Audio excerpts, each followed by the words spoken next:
cat in the wall, eh? Okay, now you're talking my language. Do you ever drunk Baileys from a shoe?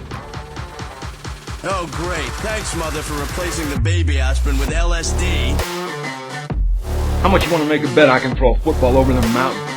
All right, welcome into the View from C-Deck, and we've been a little bit absent lately due to some life events, but we do need to talk about the Buckeyes, hiring some new coordinators finally, getting the coaching staff in line and what it means for the season. And we're also going to talk a little bit about this SEC Big Ten compilation on perhaps a new playoff format already, even though we just, as Ohio State, just won the damn 12 team and should be pretty happy with how it works at the time. But we'll start with the coordinators, and of course the biggest one, the one that blew everybody's mind, Matt Patricia getting hired as a D coordinator after being able to sit on it for about a week, guys. How are you feeling? Jason, I want to start with you because you're an NFL guy, and that's where he's been cutting his chops for the last few decades. So what do you think about Patricia coming in? Just first thoughts. It's been a while for him being out of like the coaching flux for a while here. I mean, he's going to get a bad rap for his time in Detroit, like any coach does. That they always get viewed for their failures, I think, more than their successes, because I think coaches are kind of viewed as a byproduct of wins and losses. But I mean, he was around the greatest dynasty that's ever existed in NFL football, around the greatest head coach in Bill Belichick. You have to think that like guys that are around that some of it wears off on them over time. So he kind of knows a winning culture. That's all you're kind of with him, is the semblance of developing, knowing what it takes to get to the professional level for these guys that we're bringing in, and if you can kind of help get them to that next level. That's just all I think that's all we're going to have to look for here, is just continual development of these guys. Larry Johnson keep bringing in these recruits and help get them to the next level. And when we do that, like we see this year, when we develop these guys and they're really good prospects, they're going to get us wins. And so hopefully he, brings that pedigree to the table. Yeah, I mean, at first I kind of had mixed feelings. I thought, that reading through the tea leaves, I thought they were going to hire the D-line coach for the Chiefs.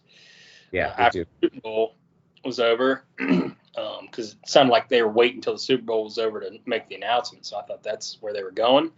But really, anytime you get a guy from the NFL that has a lot of experience, I don't see how that can be a bad thing. Of course, he hasn't been around the college ranks in a while, but I feel like college is getting more and more like the NFL. Yeah.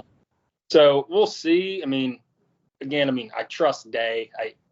No matter, he really hasn't had a bad hire outside of you probably know who I'm talking about, the D coordinator, Gary Combs. That was really the only bad hire he's had. I mean, even Chip Kelly, did he have that much success in the NFL? I honestly don't know. He did. I mean, as an offensive mind, he did. Yeah. If the Eagles, he didn't have too much. He had pretty good success. The 49ers, not really. Right. That was only 1 year, though. Yeah. So I mean, I don't know. He's not a head coach here. He failed as a head coach in the NFL. That's a whole different ball game. He succeeded as a coordinator, which is what his role is going to be here. So I think it'll end up being a good hire. I don't know how long he'll be here, though, is the question. Yeah. I'm with you in a lot of ways. Like, at first you hear it and you're like, because of the stink of the Lions. And then he was like a special assistant to the Eagles at last year and took over as D coordinator like the last couple of games of the year, and they were like awful. But I don't know how much is on him for that, and like how much is on, they were very young still. They didn't have some pieces that they ended up having this year that helped turn that defense around. I'm not blaming, I really don't think that's any really on him, or very minimal. But it's been a long time since he's coordinated a defense at all, since 2017. So, looking back at his old defenses, the points per game stats are all pretty good from 2010 to 2017 with the Patriots, and obviously they win a couple of Super Bowls in there. But his yards per game are not that great for especially early on, and even his last year they were 29th in yards per game given up, 31st in yards per play given up, which is terrible. They only had two top 10 finishes in yards per play, which I don't like that. But they also were getting passed on a lot because they had Brady. They were getting a lot of leads. teams are passing to come back. It's a lot of bend don't break stuff. So do we think we see a lot of that as his style here, or what do you think, Jason? I mean, like, we're kind of used to the bend don't break with Knowles. It's gonna be talent. I mean, it's gonna be, I think, year by year basis. I think like we lost so much this year. That's where it's kind of, scary, with how much we've lost, bringing in a new head coach and having to really, put the pieces of the puzzle together. It'd be different if he came in last year and the defense, but see, this is basically completely different team in my mind. New coaches on both sides of the ball. So he really has the opportunity here to be aggressive, and he kind of changed the script. But I think with Downs being on the back end, kind of being that safety net and cleaning up any mistakes, I think it's best to probably at the beginning of the year be the bend but don't break, and then see if we kind of have the dudes to be aggressive. I think that's going to have to be what you do at the beginning part of the year, especially against a team like Texas to open up. You don't want to be balls to the wall, go full sail, and have them beat you over the top.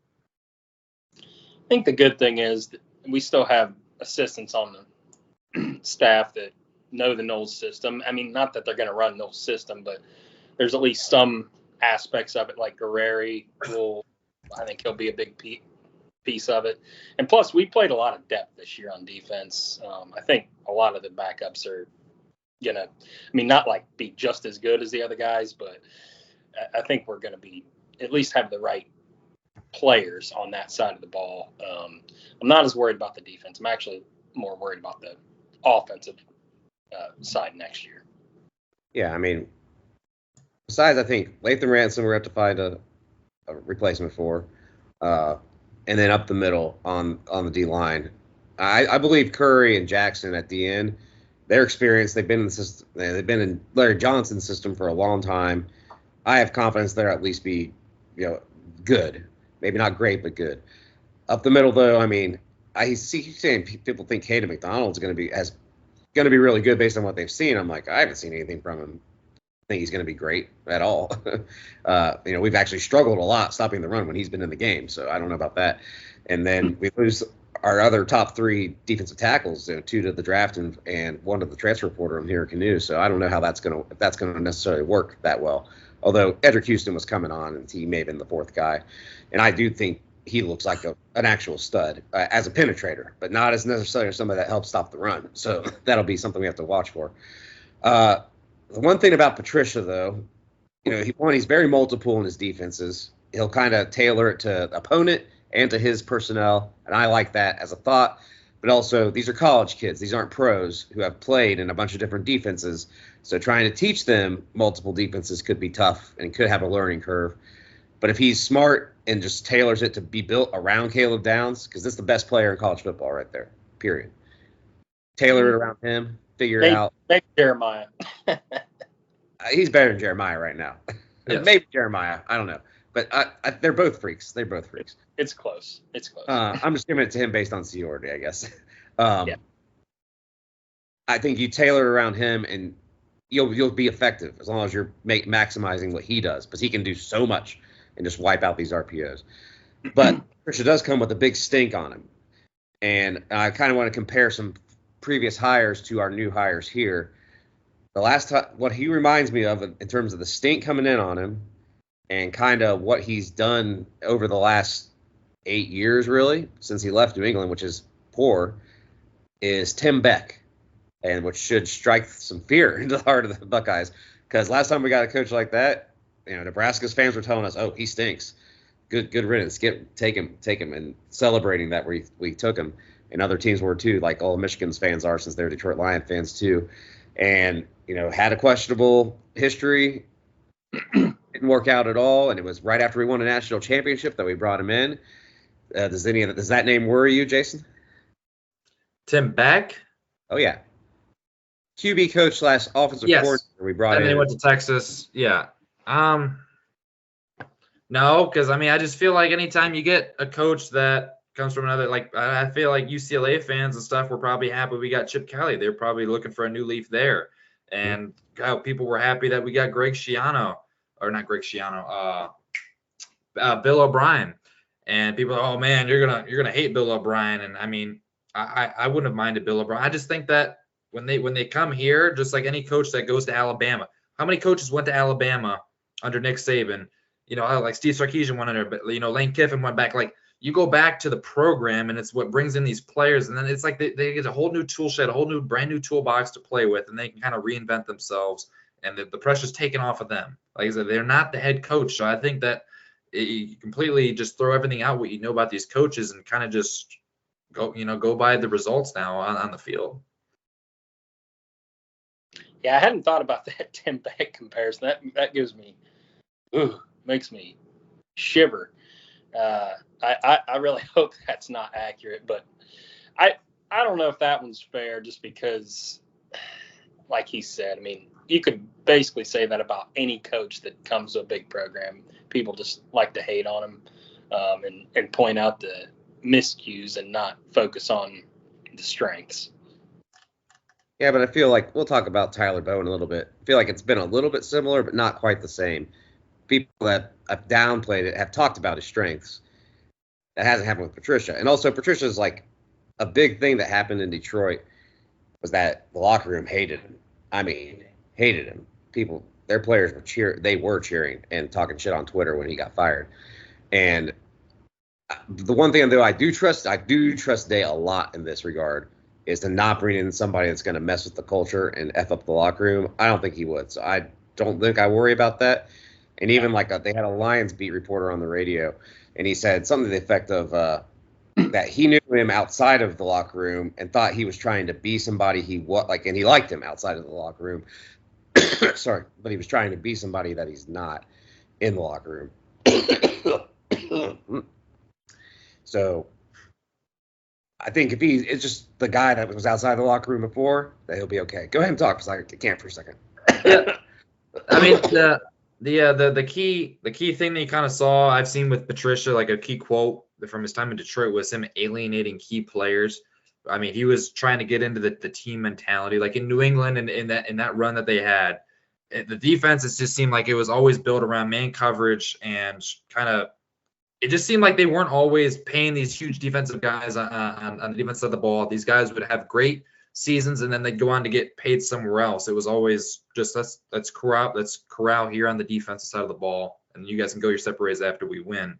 So the only thing you could maybe be worried about is them doing that to like Caleb Downs and stuff, getting to buy in. But Caleb Downs doesn't seem the guy that wants all the attention himself anyway. So him alienating the key players on this Ohio State defense doesn't bother me, because it doesn't seem like we don't have those types of guys. There was something Nick Saban said years ago. He always liked to bring in coaches that, I mean, he was smart enough to know that he didn't know everything, and he'd like to bring in coaches that had a different perspective and maybe teach him something. So I'm hoping that's kind of what'll happen here too. He can, share the wisdom from Bill Belichick, what he learned all those years ago. That, like you said, though, I hope he doesn't try to put too much on the college brains and try to teach them too much. But I feel like Downs can probably take anything. Oh, yeah. And McCrary gets promoted to passing game D coordinator. Tim Walton's co-DC. Those are just titles probably to keep them happy. But I think they'll help a lot, though, in game planning especially. And that helps bring continuity. Like you said, the continuity of the staff below him, I'm not too worried about, like them losing the locker room either. And hopefully it just brings just a new edge to what's going on. And the way we played the second half of the season with more aggression up front is what we see with him here. And he just continues what Knowles kind of left behind here. Now moving to the offensive side of the ball, and a different kind of controversial hire, maybe not controversial, but one that's definitely unique, because it's going to be his first time calling plays, knock on wood. Brian Hartline gets the bump up again. He's back again as the OC. Obviously, we thought he would call plays last time, and then they took it away, which means they didn't think he was ready for it. Do you think he ends up calling plays this time? I think he does. What does that look like?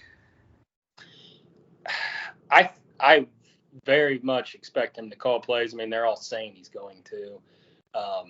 But I heard that sweet play that we stole from the Alabama title game that burned us for Jeremiah was that that Hartline picked it up. He like thought of doing that and practiced it. So, I mean, I almost would have been, I don't know if I would have been mad if they didn't make him OC, but if they didn't, I feel like he was going to be gone. He was going to be leaving. Like it was a must to promote him, to keep him around. And I mean, he's the heart and soul of really the whole, without these wide receivers, I don't know what our team would be, to be honest. I mean, they're our best players typically every year. So, I mean, it'll be interesting. First time play caller. I hope Day gives him enough of a leash is what I'm a little worried about, because it's not like we can start out with any cupcakes. I mean, that potentially could be number 1 versus number 2, first game of the year. So we'll find out pretty quick. All right. 2 questions for both of you. 1, in your jobs, in your life in general, when you're behind people that are more knowledgeable than you, do you think that you would ask them questions about how they do certain things in your line of work, whatever you guys may do in life? You're going to ask people how they do certain things when they're above you. Brian Hartline has been with us for 7 years. He's been with guys like Kevin Wilson, now Chip Kelly. He's seen Urban Meyer. He's seen Ryan Day. Do you not think that maybe he's asked some questions from these pretty knowledgeable people and highly regarded coaches now? Do you not think that he would have asked these questions and some of this would have rubbed off on him? And the second thing, with him being the first-year play caller, let's say he is, would you rather have him step in to a quarterback like Will Howard, who's experienced, but now he has to deal with the first-year play caller, or would you rather have Brian Hartline be with now a rookie quarterback and be able to kind of mold him into his offense with him also being a first-year play caller?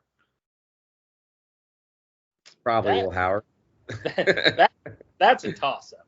Because especially in Day's offense, there's a lot of checks at the line and a lot of option routes, and we're running Day's offense still. It's not Hartline's offense. It's Hartline calling Day's offense. Yeah. And there's a lot of option routes and checks and stuff. I want the experienced guy probably, but that doesn't mean that. I mean, Sayan could just be a freaking Mensa in terms of being a quarterback. So, I mean, he's number 1 recruit for a reason. Yeah, it had to happen. I think you're right. And also in regards to your question there, Jason, about somebody that asks a lot of questions, even though they're underneath. We were just talking about somebody before this podcast. Just think about that. I don't think he was the type of guy to ask questions, though. I think he was the type of guys to look and think that was the right way of doing things and then completely did it a different way. But anyway, so that can fail even if they are asking questions. But you're right. I mean, I guess now is just the time. It's the perfect time. And also, Day can always take it back. He can. And just for like the rest of the year, if it fails, if it falls on its face and we can't move the ball, like Texas just shuts our ass down, please, no. I don't want to speak that into existence. What I do worry about a little bit, now we bring in the guy from, what the hell is his name right now? Guy from Virginia Tech to help with the O-line, and he's going to be coordinating the run game. Bowen. Tyler Bowen. I do worry about the run game. So I think Day's a pass-happy guy. Gotta think Hartline is. He's a receiver guy. Like, he's going to be pass-happy. Our strength will be in our receivers, for sure. They will be, especially with the tight end coming in from Purdue.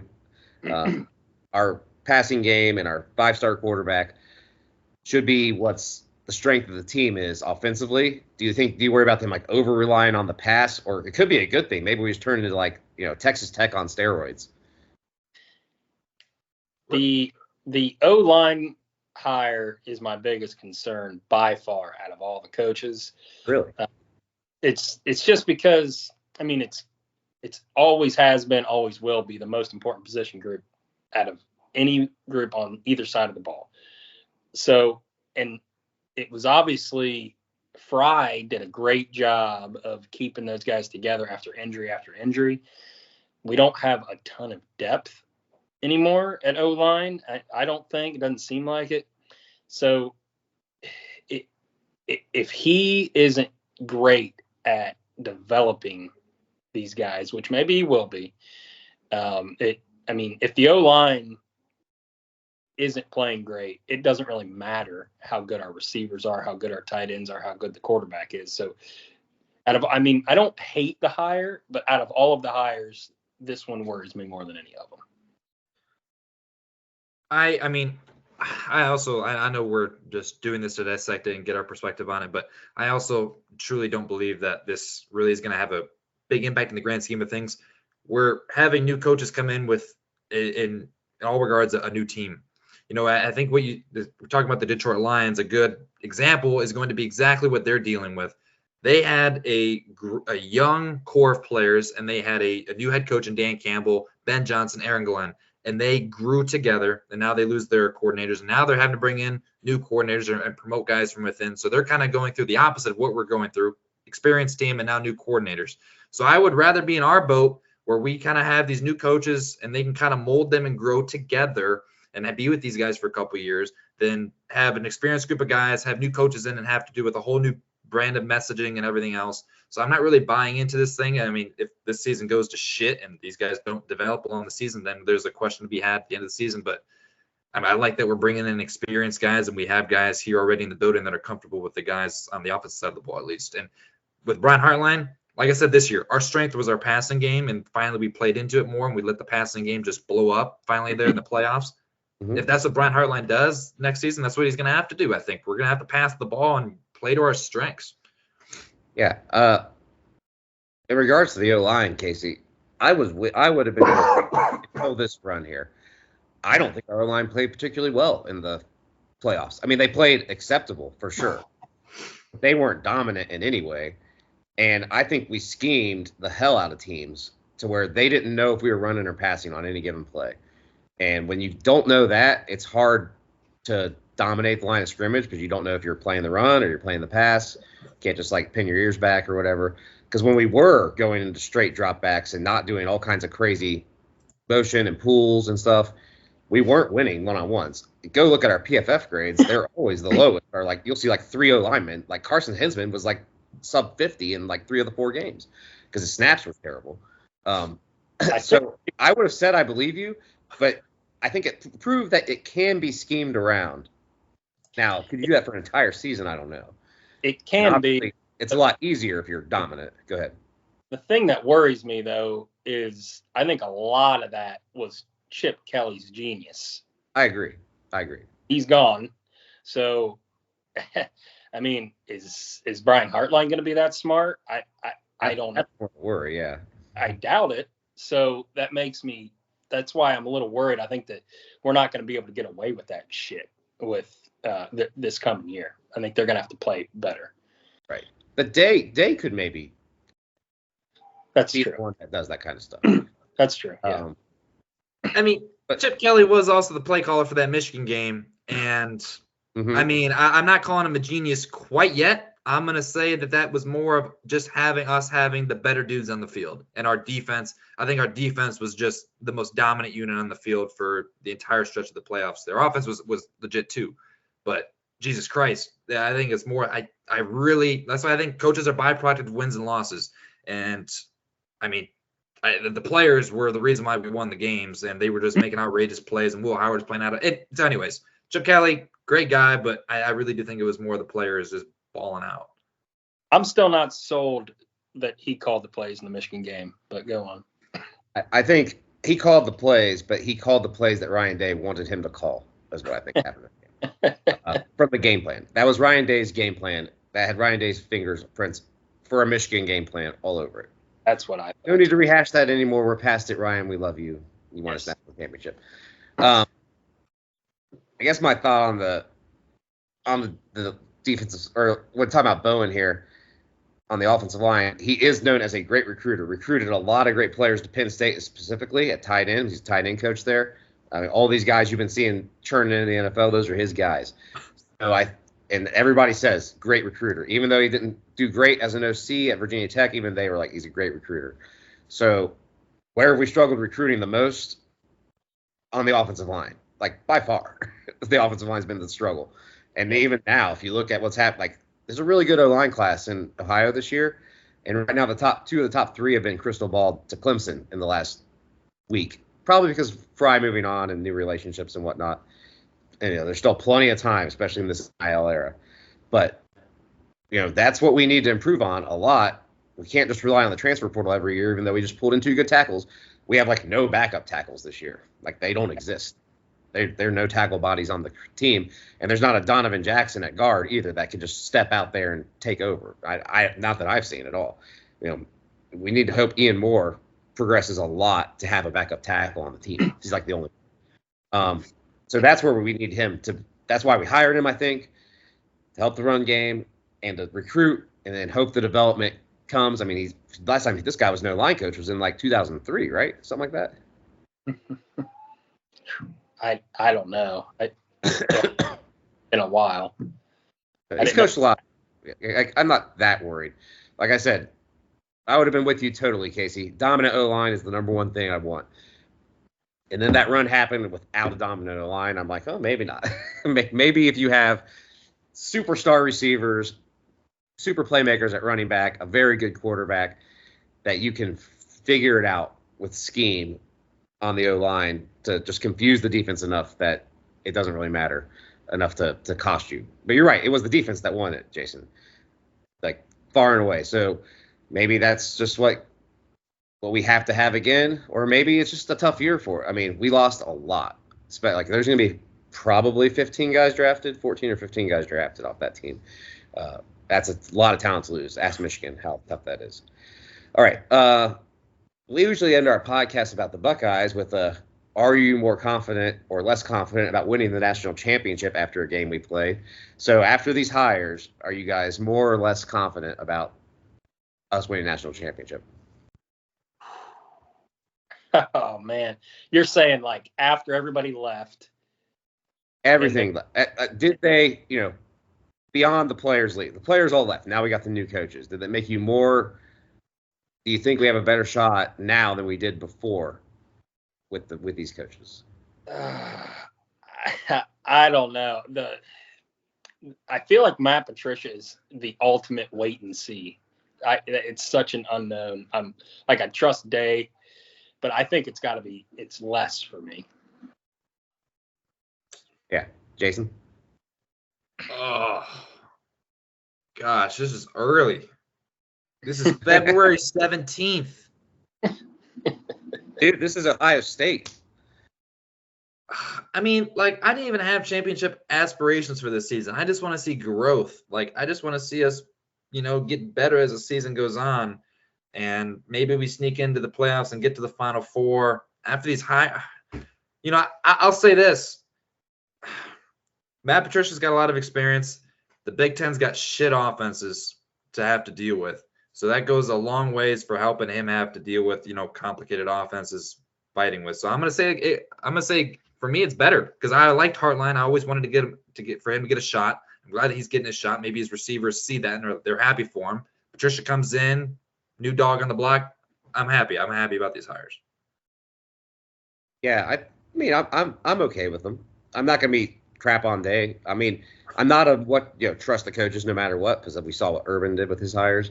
But I'm also like, I'm not going to crap a guy right after he won national championship. So I'm willing to let it play out, and it could work out spectacularly. It could be a spectacular fail. It's going to be interesting either way. And if we get past that first game, which they lost a lot too, Texas, if we win that game, we're probably in the playoff.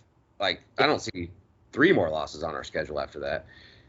Penn State obviously be a very difficult game as well at home. We don't play Oregon though in the regular season, so you're right, like the best offense we could play, we won't play. You're right, we're gonna have a very good chance of winning like every single game after Texas. Just a huge, for all this new pieces coming together, it's gonna be tough. But it'll be interesting to see. Okay, before we get off here, we'd be remiss if we don't talk a little bit about the rumors that have just started flying around about the SEC and Big Ten getting into the back room together, making some deals. Probably like being spied on by Elon Musk and Doge as they do it. They look like they want to expand the playoff already after one goddamn year because, money talks. And they want guaranteed spots in the playoff. Jason, I'll start with you because I know you hated expansion. And I'm going to side with you right away. So I'll say first, when they expanded it, I was thinking of all these years about like how you expand it and how many teams could actually win a title. And I usually said, you know what? after 6, you probably can't do it. But I'd rather have an 8-team playoff than a 16 playoff. And this year, even though the seeding wasn't that way, in the actual poll, the top 6 teams were the ones that dominated and advanced. Like, all these first-round teams that came through, they were actually 3 through 6 in the rankings. Not the seedings, but the rankings they were. So I don't think expansion is necessary at all to figure out who the winner is going to be. This is a pure money grab, but it could make, the question of whether or not the bye is a good thing or a bad thing. It'll eliminate that if we go to 16 teams. 24 is what the freaking FCS does. So what do you guys think? And do you think that this is just leading to an overall, just the super conferences faster than we even thought? This is why, I do miss the BCS era for the fact that the bowl games mattered, and it just seemed like a lot of games mattered in the postseason. Now the bowl games are just going to become more irrelevant, and just expansion it killed me. Because look, I get it, we won. Notre Dame also was in the championship game, but did we really have in a 14 playoff year? Did we have an argument to be in the 14 playoff? Did anybody think after that Michigan game we were going to fucking go on the tear that we went on? Hindsight, yes. Hey, we need expansion. Look, who knows who could win the championship? But Jesus Christ, if we're going to go to 16 or 20 team playoffs, we're going to have a mega conference because or maybe not, but I don't like seeing these Boise States in, and now you're going to get even more of these teams in there. The SEC and the Big Ten are the 2 best conferences by default now, just because we've absorbed all the best teams from the other conferences. I hate it. I hate capitalism, what it's done to collegiate sports.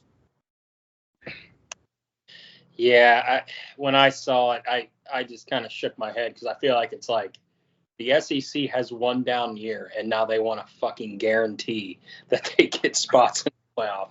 That's how I read it. Because in their mind, Bama should have been in, or Ole Miss, or whoever else. As an Ohio State fan, I feel like we're format proof. It really doesn't matter as long as it doesn't go back to 4 teams, which it obviously won't. We're probably going to be in every single year, but if it literally says the top 4, then I don't see us ever not making it. We could sneak out in a 12 team like Bama did this year every once in a while. But I don't love it. It's hard for me to put my feet in somebody else's shoes because we are Buckeye fans. We just saw how freaking awesome it was to win that. But I think I think they need to give it more time. It's kind of crazy to me that they could change it in 1 more year. That's nuts. It was 4 teams for 10 years, right? Yeah. Give it a little bit of time. It's the smallest possible sample size. So I'd like them to give it another 6 more years, another contract, I guess, maybe a shorter contract. I didn't like when I saw it, but as a Buckeye fan, it's not really going to change much at all for us. I'll say maybe looking back on it, ever since we had the 14 playoff, the gap between the upper echelon teams and the rest of the Purdue's and the Indianas just went through there was a huge gap just because they realized they were never going to get to there. Because when we had the BCS and there was just 2 teams, everybody was basically on the level playing field. You don't know who's going to have a great year that year. You're going to have the best teams be in it that year, but you never know who could have a good. Anyways, maybe now that we're expanding it, small sample size of 1 year, but hell, Indiana had a great year. They by all means were right there in it. Maybe by us expanding it, it's going to start leveling the playing field again and giving these other teams more money, more NIL funds, more hope, and maybe that's gonna bring the sport back up and bring in some of these smaller programs. Maybe I hope that's what it does in the long run, and hopefully they don't go towards the super conference because if they go towards the super conference and take away the 32 best teams, then it's a pity for the sport what it was, and having these great rivalries and having these conferences, they're gone, and who knows what the hell college football turns into. I would be absolutely stunned if we do not have 2 super conferences with their own playoff in the next 10 years. Just because that's just the way it's pointing. For a lot of reasons, not just the playoff, but the payment of players and then becoming employees eventually will just drive some schools out of this type of football. Like they won't be able to participate in that way and still have an athletic department. So it'll like just naturally kind of occur. We were discussing at work today about like who would even like would teams like Northwestern be kind of removed from the Big Ten, and would it be other teams to take their place like Clemson or whatever? Or I mean, obviously everybody would want Notre Dame, and Notre Dame's like the only team anybody could add that would add more money to the pot for everybody, like where everybody gets more money. So, you know, in order to make more money than that, you have to remove some of the teams that aren't actually generating income. Indiana, Northwestern, Purdue, Vanderbilt, you know, whomever from that, Mississippi State. But from a competitive standpoint, here's my thought. Like, I think this playoff already proved it, and I think we've seen it in the other playoffs. And like you said, Jason, with the BCS, you had the most deserving teams playing for the national championship. The two most deserving teams played pretty much every year. Like maybe there's one team that had a gripe with it, but other than that, it's the most deserving. But now the best teams are getting in for sure. Like 2015 Ohio State was the best team in the country. You can't tell me otherwise. Yeah. Talent-wise. So now they get the chance of the playoff. And when do upsets happen? Not when the best team is bringing their A game. It's when the best team brings their C game or B game because when they play a clearly inferior opponent. You're bringing your A game in the playoffs. Like everybody is. So our A game is better than Boise State's A game 100 times out of 100. So they're going to get beat 100 times out of 100. Maybe one time a team overlooks them, but it's not going to happen often. Especially with the home team playoff, especially like with us probably more than likely playing these shitty teams at home, never going to get beat by them. Yeah.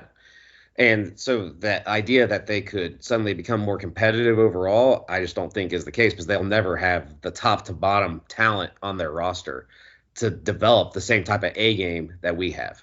That's like how I do my NCAA basketball brackets. I'm like, who has the best A game? Because they're bringing every game this year. Like they're not going to get caught napping against. I mean, it happens from time to time, and that's like on a coach. You got to see who the coach is. But you know, for the most part, like Connecticut brings their A game. Those last 2 years, you saw what happened. They win by double digits every single game in the NCAA tournament. Same thing what we just did. We had the best roster, top to bottom, by far. Michigan last year had the best roster, top to bottom, by far. Georgia, the year before that, had the best roster, top to bottom. Like it's just, you see it year after year after year after year. There's no point in adding all these other teams. And so that's why I was like I said, the Boise States of the world, are they ever going to get good enough to actually win 4 straight games against teams like this? No, they will not. Will Indiana ever get there? No, they will not. It will not happen unless they make some like enormous like they just say, fuck basketball now in the Hoosier State, and we're putting all our money and resources toward basketball. But even then, you probably just don't have the pool to do it. So, you know, the expansion to me, I don't love it at all. And the 2 super conferences makes it's not the same. From a money standpoint, it makes total sense for the schools. The TV, like, you know, you say as much as you want that you want the little guys in there, but how many of you say, oh, Ohio State Rutgers tonight? Maybe I can go to that party. Maybe I can go out. Yes. Instead, but if it's Ohio State versus Oregon, Ohio State versus Nebraska, Ohio State versus Clemson, Ohio State versus Florida State, Ohio State versus North Carolina, you're doing it. You're sitting there and watching the game every time. That's what the TVs want. That's what will happen eventually. If they keep wanting more money, which they always do, especially once they have to start paying the players, they're going to have to put more good games. No more Ohio State Akrons, no more Ohio State Bowling Green, no more Ohio State Northwestern. That's not what they want. They want the big names. They want the big boys that bring in the eyeballs. Yeah, I don't know. I mean, I 100% agree because that's what I've been saying. Like the Big Ten's just ass outside of the top 4 teams, and you could just not even watch these teams. Like when we play Rutgers, Maryland, Indiana, you name it. Not Indiana, but anyways. But I mean, what could happen is like we're starting to what'd you say? It's Indiana every year, but this year, yes, I've been in 2 weddings that were on a day we played Indiana. Yes. On purpose. But like this is developing. If we start playing the players, this is developing into the NFL 2.0. I mean, like it loses. Was college football special because of the amateurism? Was it special because of the product, like this being kind of different than the NFL? Like what turns some people off from the NFL is like having that lack of, amateur, like, I don't know, like, are you going to price people out of the stadium? Like, are tickets going to be too expensive? Is it just going to be completely a different ballgame? Because are they going to raise ticket prices and raise everything around the stadium? And like, that's where it's going towards me already. Like, so that's where you lose me. Cause like I've lost these, these games are lasting 4 hours now with commercials and everything. Like the money is ruining it for me.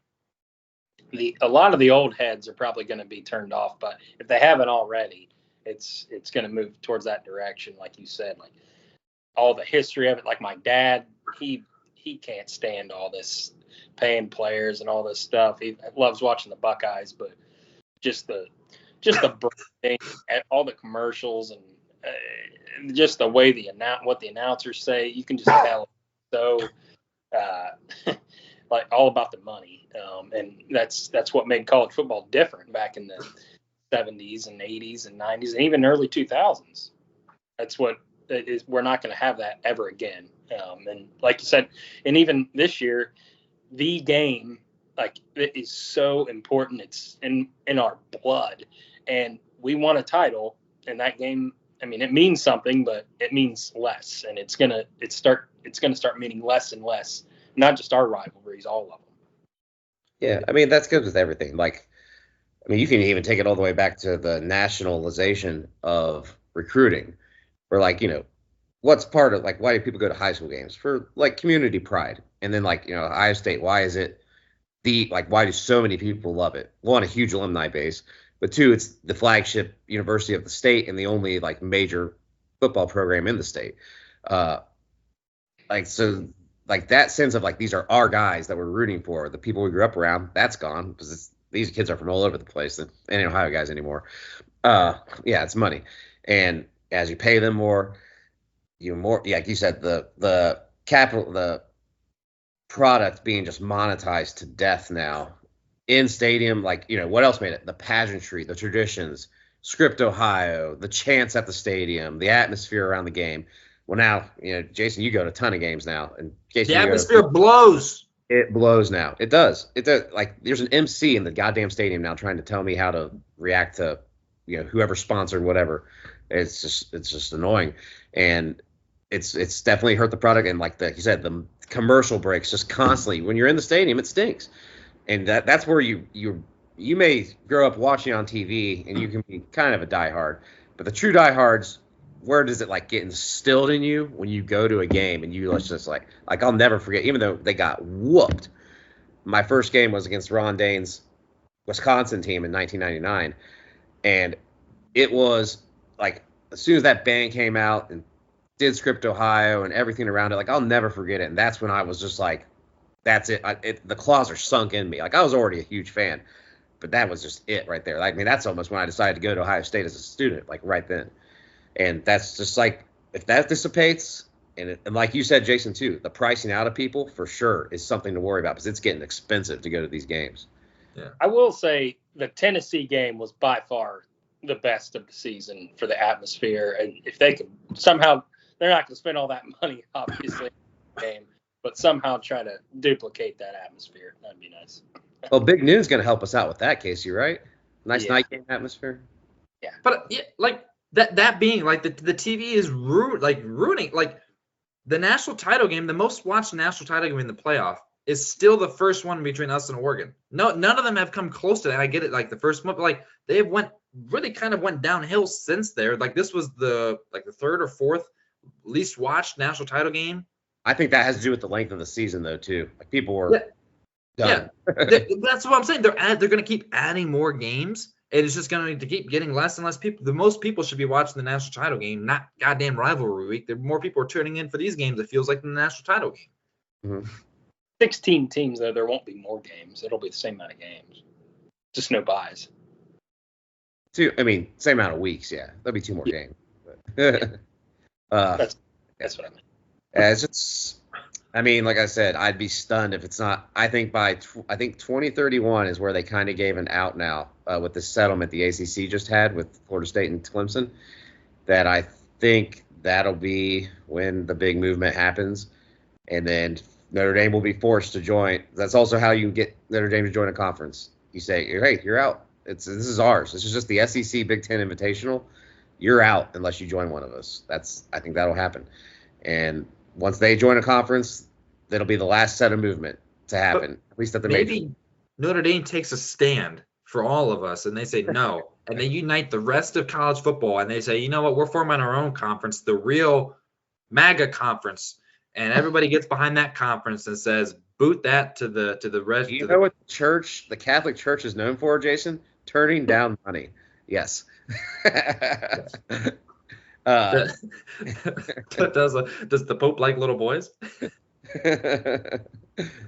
Pope, never mind. I'm not going to go that far. All right, but that'll do it for this episode. Hopefully, all these coordinators work out, and hopefully, college football doesn't totally just fuck itself and become NFL light, and which could actually, I don't think it'll kill the product because, like I said, people want to see these big marquee matchups, but it'll definitely kill a lot of the joy many of us college football fans feel watching the games. But for the Direwolf and for the Haas, I'm just Matt. Thanks for tuning in. Like, subscribe, comment on this long-ass podcast, and we will see you guys next time. Hey, guys. Whoa, big gulps, huh? All right. Well, see you later.